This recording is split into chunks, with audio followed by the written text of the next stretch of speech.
Trying to keep track of the many moving parts involved in Kentucky's new medical marijuana program. That's right. Elected leaders are deciding if they want cannabis companies to move in or not. Timing does matter here because starting today, those businesses can apply for operating licenses. WLWT News 5's Todd Dykes is live with the very latest here. Todd?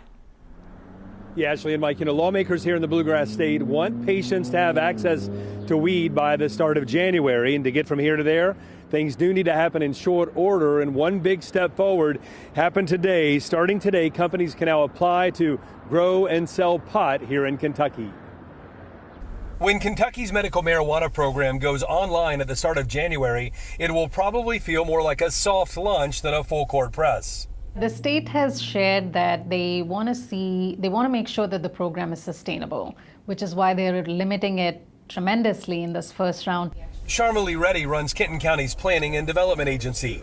She says to start, those limits mean there will be a maximum of 48 dispensaries spread out among all of Kentucky's 120 counties. City councils statewide are now deciding whether they want to welcome cannabis companies or let voters make the choice. I think our local governments are just trying to understand what those options are and what they can do and what they cannot do and within what time frames. Dave Hatter is one of the local leaders trying to make sense of things. As the mayor of Fort Wright, Hatter supports medical marijuana, but he and members of the council he works with have questions about the law that's making weed legal in the Commonwealth. It is complicated. I don't really understand why the state made it so complicated. There's been a lot of, I think, misunderstanding around what the state actually passed.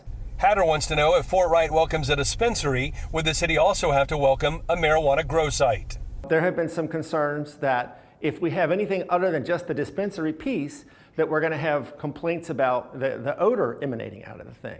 If the law said you could open a dispensary, I think we would have said yes, probably almost immediately. I don't think there'd be any real opposition to it.